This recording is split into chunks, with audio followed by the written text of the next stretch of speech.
Hello and welcome back once again to After the Credits. Today we're talking about Logan. So what did I think of Logan? It had its good points and its bad points, I guess. Honestly, I'm kind of glad that they're retiring, that Hugh Jackman is retiring from the role, because honestly I'm kind of tired of Wolverine. I've been tired of Wolverine for a while. I think we need a break from Wolverine for a while to rebuild our love of the character before he comes back into the film spotlight. I know they're going to redo the whole X-Men thing and reintroduce a new person to play him or whatever. I don't really think it needs to be done. If they wanted to do that, they never should have tied the new X-Men films back into the old ones to begin with. They shouldn't have had Hugh Jackman appear as Wolverine in all the films. They could have easily started to wean in a new character, like this is who our new Wolverine's going to be. You're only going to see him in small flashes until we're done with Hugh Jackman. But no, they wanted to tie the universes together, and now we're stuck with Hugh Jackman. So now when someone else goes into the role, it's just not going to seem the same. What did I think of the movie overall? It was, like I said, had its good points, had its bad points, just kind of over Wolverine. So obviously this is loosely based on the Old Man Logan series, where now Logan's an old man. He's not healing anymore. His body's like still ridden with scars and things from... Well, I don't want to say he's not healing, because at one point when he gets shot, and then later on his body is like pushing the bullets out, but it doesn't heal up to where he has a flawless figure like he used to. Like there's still the scar from where it was, because it doesn't fully heal at the speed that it used to. It heals to the point where it'll regenerate the tissue and push bullets out, but there's a scar left from where it impacted. It's vaguely explained throughout the movie that there's something poisoning him, and that's what's debilitating his healing ability. And it's later kind of determined that his blood is poisoned from the adamantium in his system, that's in his body, I guess, is what they were trying to lay out.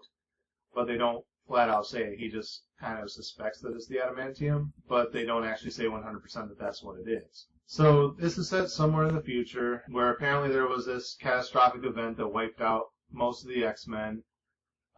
They don't really go into too much detail about what the event was, just that it involved Charles Xavier, who has a debilitating brain disease, similar to like Alzheimer's, or I think they more related to like ALS. I'm not 100% sure what all ALS does, but basically he's to the point where he's has trouble remembering certain things at certain times, and he occasionally has these seizures, and when he has the seizures, it like shoots out this wave of mental energy that like cripples everyone nearby. It's basically everyone within a certain radius can kind of feel the same thing he's feeling as he's having the seizure. You know, they can't breathe, they can't move, and everything's just kind of stopped in place, and they're still conscious of what's going on, like they can still look around. It's just like this sheer panic because they can't move or breathe. So basically, Wolverine's doing what he can to get him these drugs to help with the seizures, and some other pills that help with his memory so he can stay focused and remember things. They never actually say what the event was that happened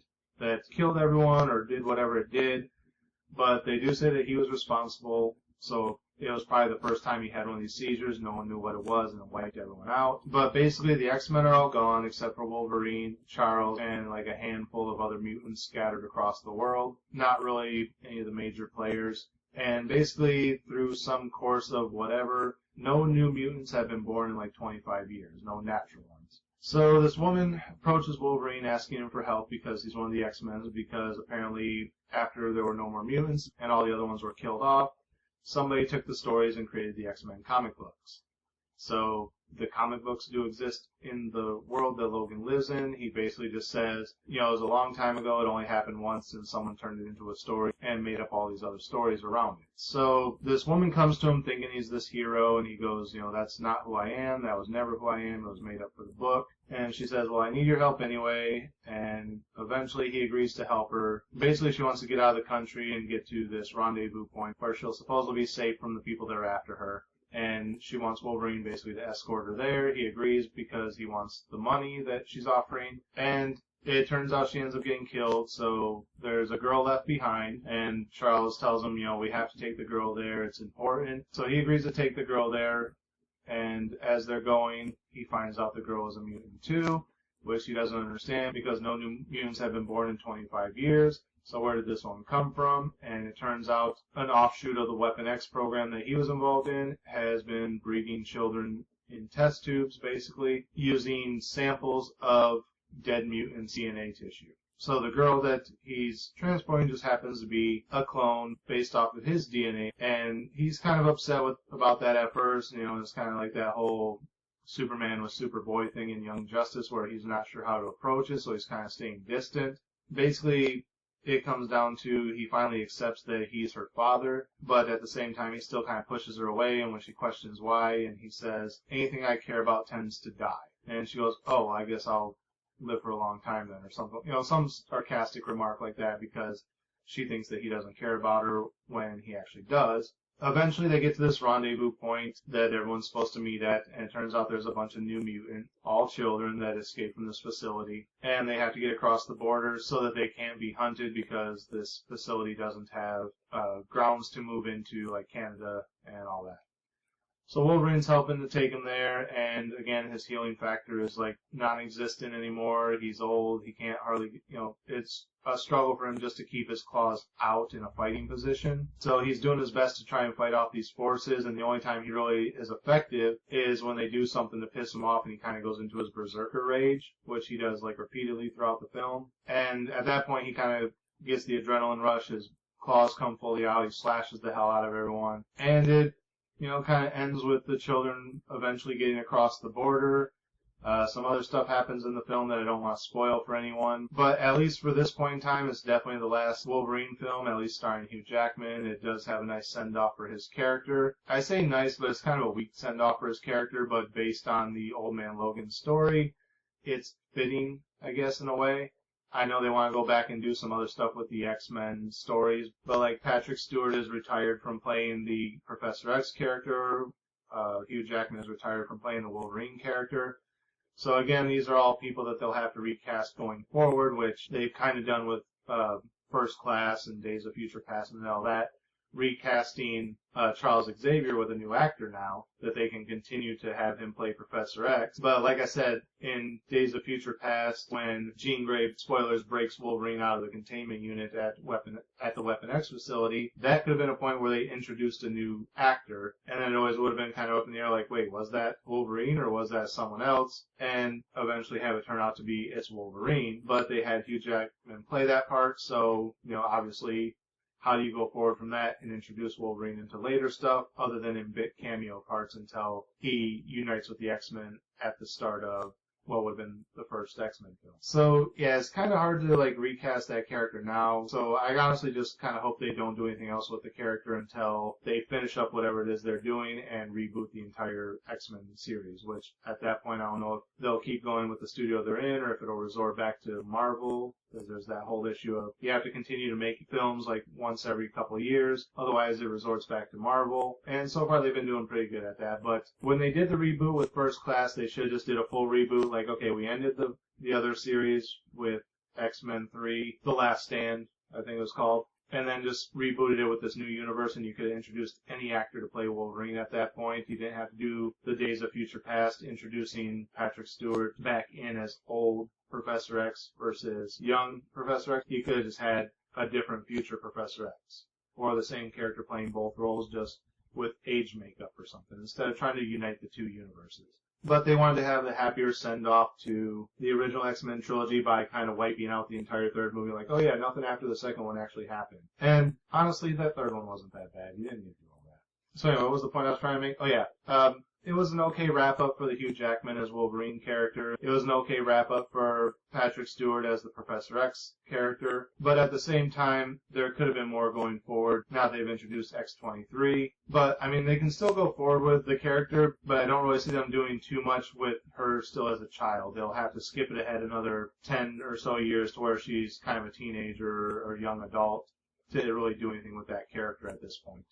They could easily go to where they are in the comic books now and have her take over as Wolverine, which she has done in the comic books. But at the same time, I don't really know if they would do that, because then they have to try and find a way to tie her back into the other universe, and it just gets really convoluted. So, yeah, I'm not sure where they're going to go with this. It could just be the end there.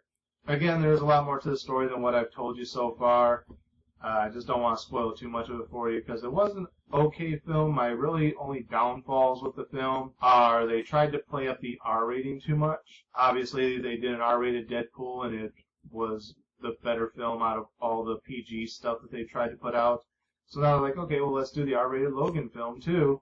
And they just try to overemphasize their use of the R rating. It's like Wolverine constantly says the F word, constantly saying shit. Professor X says fuck a few times. And there's just a lot of gore. Like, you actually see Wolverine stabbing people in the head and, like, cutting their heads off and things. And it's all kind of stuff where, like, in the X-Men films that were PG-13, he would just kind of slash people and they would just kind of fall down. He wouldn't, like, decapitate someone, or you wouldn't see the claws go through their head and, like, him rip half their face off when he's pulling them back out. You know, it's just like, oh, we have an R rating? Okay, let's gore the hell out of this. And the whole point of the original X-Men films was that Wolverine stopped being a killer in order to be the hero, so he was able to take people out without having to kill them.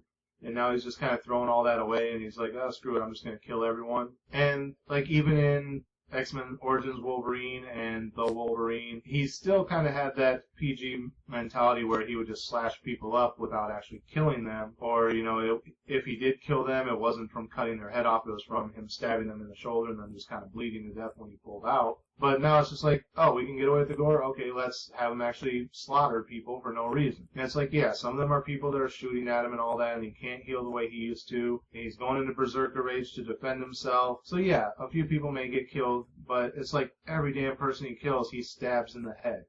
It's like one guy he stabs in the forehead, another guy he stabs in the back of the head, another guy he stabs in the chin, so you're just constantly seeing like his claws coming out of people's heads. Even X-23 decapitates somebody. They don't show her decapitating the guy, but she walks out with her head under her arm and just kind of tosses it like a basketball. And it's like, do we need the excessive gore? We don't need it just for the sake of having it. You can have it in the film, but not have it be the focus of the film.